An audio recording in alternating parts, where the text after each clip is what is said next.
Mehribanlar, siz için yürekli şuğunku söhbetleşimiz Kerk etrafının yaşayıcısı miratkar Ahmet Abdullayev. Ahmet ağa özünün 39 yıl ömrünü bilim ulgamında zahmet çekti. Hem de şol bir hatarda Türkmen halkının milli mirasını, medeni mirasını öğrenmekte özünün münasip koşandığını koştu. Ahmet ağa şuğun bir yaşlarmada Türkmen halkının häsiyetlerinden biri, yani dilini saklamak barada bir görüne edeydi. Gatsız öğreteceğim şu köpçülükte esasen hem bu häsiyeti adamın sözlerde yüze çıkıyor. Kavağı dilini saklamalı yerler oluyor köpçülükte. Şu dilini ne için saklamalı, ne hilyada saklamalı, şu arada ayıp verdim. Benim halk içinden yığınap alan yazılarımda 7 yerde dilini saklamak vardı. Şunun ilkincisi yalan söylemekten dilini saklamalı. İkincisi levzinden değinmekten dilini saklamalı. Üçüncüsü gıyvattan dilini saklamalı. Dördüncüsü gep gezdirmekten dilini saklamalı. Beşincisi özünü övmekten dilini saklamalı. Altıncısı yolboşçu olan iş yerlerin var olsa şoları nääletlemekten dilini saklamalı diye düşünmeli.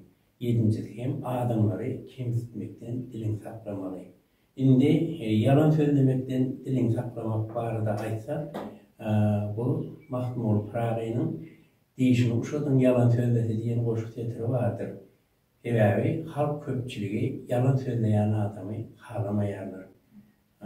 Şunun için olsa köpçülükte yalan söylemekten dilini saklamayı başaracak olmalı.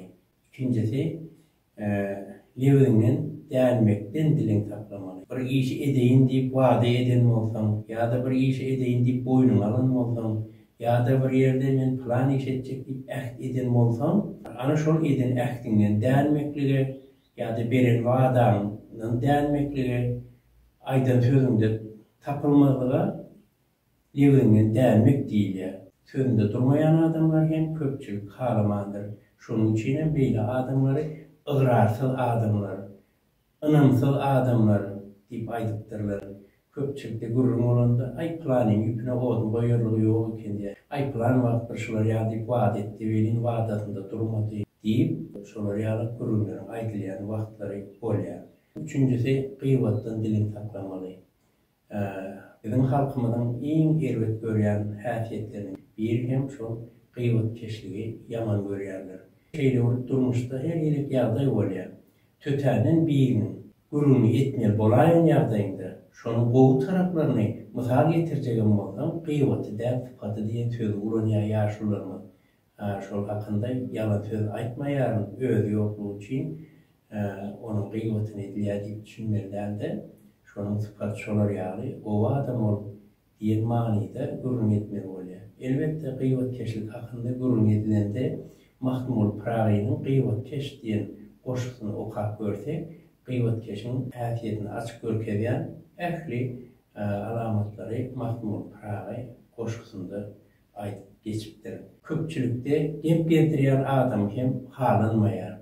Gep gezdiren adam, o adamların arasında ağdalıp döretcer, baran yerinde plan yerinde plan, hakkında plan deydi deyip yalan yaşarıp sözler aytcar.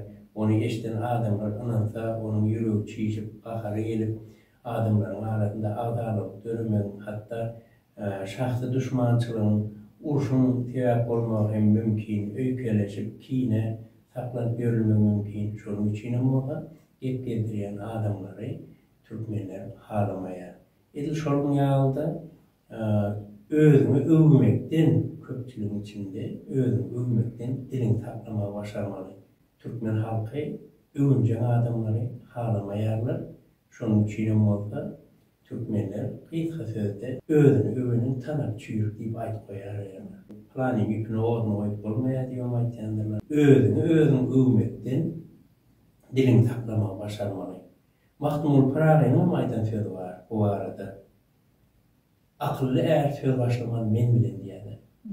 Men deyip övünüp başlamadı diyen Mahmud. Eğer o akıllı adam olayan olsa, onda o özünü övmek deyip Mahmud Praga'nın hem eden sarıdı var. Hazırki dövrde köpçülük olup bir yerde işlenen yağdayında ya da edarada, kollektivde, yol dostçılık etýän adam adamlar bilen gaty, sypahy, gürünleşmeli, şolara dogry tawşak bermegi başarmaly.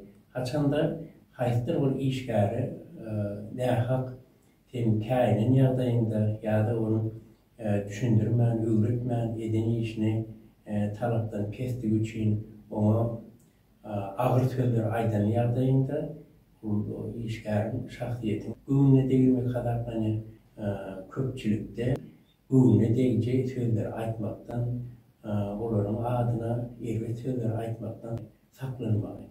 Hiç bir adamın göwüne degmeli. Hiç bir adam göwüne degmeli. Däl dilini saklamaly, başarmaly. Ondan soň adamlary kemsitmekden dilini saklamaly, başarmaly. Şeýle häsiýetli, ýaraman häsiýetli adamlar bolýar. Ay gürlese kimdir birinin kemçilik tarapyny, aýply tarapyny aýtjak bolup durýar da. Şonuň üçin Mahmud Piragynyň aýdan sözi bar. Kişini kimsini özüne kestir diýerdi Mahmud Piragi. Gaty dogry jaýdar belläp geçipdir.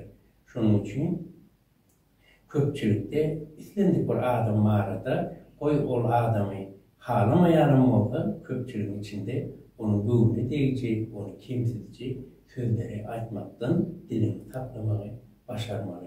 Ne bilen ata-babalarymyz öňünden uzak ýyllaryň, asarlaryň dowamında öz nesillerini terbiýeler wagtlarynda köpçülikde özüne nähil alyp barmaly, köpçülikde nähil görlemeli barada hem şolar ýaly wesiýetleri we miras galdyrdylar. Ahmet Mugallim giňişleýän düşündirýäriniz üçin köp sag bolun. Mehribanlar, eger Ahmet Mugallim'e berjek sowallaryňyz bar bolsa, ýa adamçylygyň beýle häsiýetleri bardyr. Bilesiňiz gyzyklanýan sorawlaryňyz bolsa, bizden kommentariýlarda berjek tesirlerinizi garaşýar. Ahmet ağa, sag bol.